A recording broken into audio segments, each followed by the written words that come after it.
Hi, welcome. Enjoy the content, subscribe, and turn on notifications. Andrew met Claire at a cafe by chance when he knocked over his coffee cup after bumping into her table while looking for a place to sit. She smiled, easing the embarrassment he felt, and started talking with such natural charm that he forgot all about the spilled coffee. That casual encounter turned into the first of many. Soon enough, they were going out to dinner, laughing at silly things, discovering shared interests, and dreaming about their future together. Andrew fell in love not only with Claire's beauty but also with how she always seemed to have smart answers for everything, and how she saw life so lightly, as if she carried no burdens or regrets. Their relationship quickly became serious. They rented a small, cozy apartment and decorated every corner together, picking out second-hand furniture that held enormous value for them. They spent evenings cooking recipes they found online and weekends walking around the neighborhood, planning between conversations the day they'd start having kids. Claire spoke enthusiastically about becoming a mother, about wanting a house with a backyard for the kids to run around in, and how on Sundays everyone would sit together at the table for lunch. Andrew would smile, enchanted, believing that this future was truly within reach. As time went on, things progressed. Both got promotions at work, decided to buy a house, and insisted on choosing one where they could begin building the family they both wanted. Buying the house was a milestone. They painted the walls, set up an office so Andrew could work from home some days, planted a small vegetable garden in the back, and made plans to turn one of the bedrooms into a nursery when the time came. Friends saw them as the perfect couple, the kind who seemed to have successfully navigated every stage of life with harmony and ease. During the first years of marriage, the two lived in admirable balance. Claire was supportive, encouraged Andrew in every decision, surprised him with little thoughtful gestures like notes hidden in his car or breakfast in bed on mornings when he woke up tired. He reciprocated with flowers, dinners, and surprises, like the trip to the East Coast they took on their second anniversary, where they spent days exploring small towns and collecting memories that, at the time, seemed eternal. Talks about having children were frequent and full of excitement. Claire said that once they hit 3 years of marriage, they'd be ready. Andrew agreed, imagining what it would be like to hold a child in his arms, teach them to ride a bike, make pancakes on Sundays. He felt like life followed a perfect script, one that made anyone believe real love exists and can truly withstand time, challenges, and fears. But without him noticing, small signs began appearing, hidden among routines and the certainties they had built together. At that moment, Andrew still saw everything through loving eyes, fully trusting Claire and believing the love binding them was strong enough to keep everything just the same. If someone told him that their story would take another direction, he would laugh and refuse to believe it. After all, until then, every step they took together seemed to confirm they were meant for each other. The once subtle signs started intensifying in a way Andrew could no longer ignore. Claire's outings, which previously involved spending time together or meeting close friends, now happened alone and with people he didn't even know. She started working late more often, explaining it away with meetings and tight deadlines, but without giving much detail about what she was doing or who she was with. Andrew tried to understand. After all, they both had demanding careers, and he knew how competitive the corporate environment could be. But as months passed, her emotional distance became obvious, not just in her physical absences, but especially in empty conversations and increasingly long silences. Before, Claire used to call in the middle of the day just to hear his voice or tell him something random. Now, she barely replied to messages, and when she did, it was coldly and in a rush. Their dinners together decreased until they practically disappeared. When they were home, she preferred to isolate herself in the bedroom, often taking her laptop under the excuse of getting work done early while Andrew stayed alone in the living room, trying to convince himself this was just a rough phase that would soon pass. Weekends, which used to be the most anticipated moments for them, turned into commitments she had with friends or coworkers. Always a new excuse, a birthday, a gathering, a course. When Andrew suggested joining, Claire said they were unimportant events or that he'd probably get bored. Slowly, he realized he was being excluded from the life she was living outside the house, and he didn't even have space to be part of these new experiences.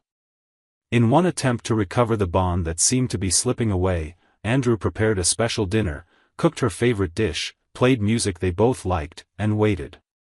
Claire arrived late, said she had already eaten, and went straight to the bedroom without even noticing the effort he had made. In that moment, something inside him broke, not just about a single ruined night, but the realization that this marriage was turning into a cold coexistence without affection or connection. Still, he tried again. He brought up the issue, asked if anything was wrong, if she was stressed or going through something difficult she could share with him.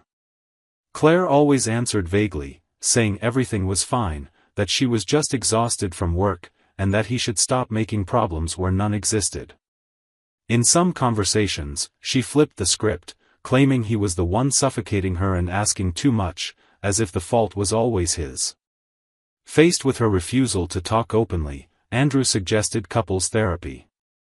He mentioned a therapist recommended by friends, talked about the good experiences others had, and how it could help improve communication between them. Claire laughed as if the idea were absurd and said they didn't need a stranger solving issues that, according to her, didn't even exist. This dismissal of his efforts was one of the most painful moments because Andrew realized he was fighting alone, while she didn't even try to understand the depth of the emptiness between them. Each rejection, each indifference, felt like added weight pressing down on him. Criticisms increased too. Claire, who used to be patient and understanding, became sharp, pointing out flaws and minimizing his feelings. Any attempt at closeness turned into arguments where she called him dramatic or insecure. The disconnection grew so deep that Andrew started avoiding certain conversations, afraid of further accusations or the humiliation of seeing the woman he loved react with such coldness. During this period, he began feeling displaced even inside his own house. Walking through rooms, he remembered how each had been designed by both of them, the nights they painted walls together, the debates over which sofa to choose, the laughter while assembling furniture. Now, that space felt strange, as if it had lost its soul. She was physically there, but absent, like a visitor who no longer belonged to the same story. Even in the face of all this, Andrew kept searching for explanations for her behavior. He thought maybe it was just too much work, perhaps a stressful phase, or a natural process couples go through after being together for some time. But deep down, something in his instincts told him there was something bigger, something he hadn't yet fully understood. That's when he started questioning not only Claire's behavior but the future of their relationship. He wondered whether it still made sense to invest in a relationship where there was no longer any reciprocity, whether he wasn't somehow losing himself trying to keep alive a love that, day by day, seemed more distant and indifferent. These questions came forcefully, especially during lonely moments when he realized that despite being married, he felt completely alone. Andrew started waking up every morning with the same feeling, that his life was frozen in a place that no longer made sense. He'd get up, make coffee, leave for work, and when he returned, he'd find Claire buried in her phone or computer, avoiding any exchange beyond practical daily matters. Even her tone of voice had changed, it was drier and more direct, as if speaking only out of obligation. He began realizing that even when they were in the same space, they seemed to live in completely different worlds. For weeks, Andrew clung to the idea that he could still reverse things, thinking maybe she was going through a personal crisis and that distancing herself was a form of protection, not rejection. But with every failed attempt at reconnecting, he lost a little more of the hope he had always held on to regarding marriage. Small initiatives, like preparing breakfast or suggesting a walk, were now met with disinterest or worse, disdain. The weight of this rejection piled up until he found himself emotionally drained, without strength to keep carrying the relationship alone.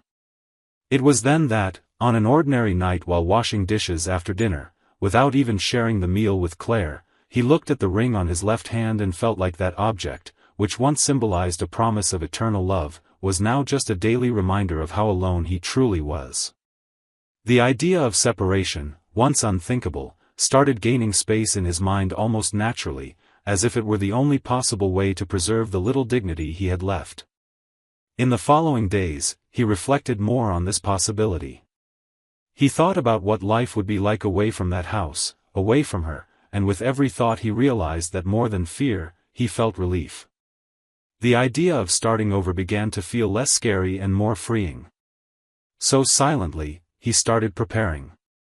He contacted a lawyer, looked for information about divorce proceedings, organized documents, and financially planned the move he knew he needed to make. Despite the pain he felt, Andrew chose not to confront Claire, not to turn this ending into a battle or a series of accusations that would only prolong the suffering. He wanted to leave calmly, knowing he had done everything he could to save the relationship, but that when he realized he was fighting alone, he had the courage to choose himself. After weeks of quietly organizing everything, he scheduled a conversation with Claire. She was sitting on the couch scrolling through her phone when he approached and, with a firm voice, announced his decision. Claire, who until then seemed unaware of everything, reacted with surprise. She asked if he was serious, tried to understand why, but he calmly explained that he had been trying for a long time to recover the relationship without success and that he couldn't live like this anymore. She remained silent, unsure what to say, and he didn't push. He stood up, walked to the bedroom, grabbed the suitcase he had already packed, and left. At that moment, he didn't look back. He walked to the car and drove toward the new city where he had secured a job transfer, a place where he could restart his life without the ghosts of that relationship that had become only a bitter memory. The drive to the new city was long, but for the first time in months, Andrew felt a lightness he hardly remembered existed. When he parked in front of the new apartment, he took a deep breath, got out of the car, and without ceremony, started unloading his bags. There was no one waiting for him, no warm welcome, no hug. But there was also no indifference, no coldness, no distance. There was just him and the chance to build a new life, free from a marriage that, despite all attempts, couldn't survive without reciprocity. So Andrew began his new journey with a heart still marked by past wounds but with an open mind toward whatever the future might offer. Each day in that city was one more step toward the emotional freedom he had long sought, a quiet proof that he had the courage to break a cycle that no longer made him happy. In the first few months after the move, Andrew experienced a quiet process of rebuilding. He woke up each day and slowly created a new routine, free from the emotional chains that had suffocated him for so long. He learned to enjoy silence, which he used to associate with loneliness. He started frequenting new places, made friends with neighbors and co-workers, and without realizing it, began filling the gaps left by Claire's absence. On some nights, while walking around the streets near his new home, he thought about everything he had gone through, mentally revisiting conversations, remembering expressions, gestures, decisions. The feeling wasn't sadness anymore, it was learning. He understood that for a long time, he had insisted on staying in a relationship where reciprocity didn't exist, and that even though it was painful to admit, love, when lived alone, becomes a prison. Claire, upon realizing he had definitively left, tried reaching out again. She sent long messages, some filled with nostalgia, others with regret. She called multiple times, sent emails, and even wrote a handwritten letter saying she needed to see him, that she wanted to clarify things she never had the courage to say. Andrew read every word but decided not to respond. It wasn't pride or revenge, it was self-preservation. He knew any attempt at reconnecting could drag him back into the same exhausting cycle of pain. Then, she decided to come to the city where he was living. She showed up at his building unannounced, ringing the doorbell repeatedly. When he opened the door and saw her standing there holding the same confused expression she had shown so many times in the last months of their marriage, he felt a strange mix of surprise and certainty. Claire asked to come in, wanted to talk, but he stayed there, motionless, firm, and said there was nothing more to say. She cried, said she had made mistakes, that she pulled away out of fear, that love never really disappeared, but she only realized the seriousness of the situation when he left. Andrew listened in silence, not interrupting, not arguing. When she finished, he thanked her words and, with all the calmness he could gather, explained that now he needed to move forward, that he had understood, after much suffering, that he deserved a different life, one where love was shared, not begged for. Claire stood there, speechless, maybe expecting him to back down, to invite her in, to hug her or say there was still a chance. But he simply wished her happiness and closed the door. In the following days, Andrew remained firm. He didn't answer calls, didn't reply to messages, and eventually, Claire stopped pushing. What he didn't expect, and what he ended up discovering completely by accident, was what happened months later when he visited a friend in his old city. They were eating at a familiar restaurant when, casually, the friend mentioned Claire. He said she was dating a coworker and that the relationship started shortly after the divorce. Andrew stayed silent, but the friend, unaware of the impact of that information, kept talking. He said that actually, there were rumors she and that coworker had been seeing each other well before the divorce, that they were often seen at bars after work, and that in fact, some of her closest coworkers suspected the relationship already existed while Claire was still married. At that moment, Andrew felt a chill run through his body, but he didn't show it. He simply smiled slightly, finished his meal, and continued the evening normally. He didn't ask questions, didn't seek more details, not because he didn't want to know, but because at that exact moment, he understood something he had never quite accepted completely before. The reason Claire drifted away, lost interest, and became so cold had nothing to do with him, nor any personal failures he blamed himself for. She had simply already been living another story, maybe without the courage to admit it, maybe without wanting to take responsibility for putting a final end to things. Realizing this, Andrew didn't feel anger, nor the urge to confront her, nor the desire to throw any accusations in her face. What he felt was deep peace, a liberation he had long been seeking and had finally found. He returned to his new city with a lighter heart than ever before. He understood that sometimes you don't need all the answers to move forward, that time takes care of revealing what pain and illusion once prevented you from seeing. From that point on, he decided the past would be only a distant memory, a story that no longer defined who he was or who he wanted to be. Every step he took, every new project he started, every genuine smile he received from those around him confirmed that his decision to leave was the hardest, yet the most right choice of his life. And so, Andrew moved forward, carrying with him the lesson that self-love should always be greater than the fear of losing someone. Suspicious of your wife or daughter-in-law? Don't go through what we saw in the video. Check the link in the comments and get the ebook with valuable tips and investigator-approved sites to clear your doubts. Thank you for watching the video. If you enjoyed it, don't forget to subscribe to the channel and turn on notifications so you won't miss any updates. See you next time.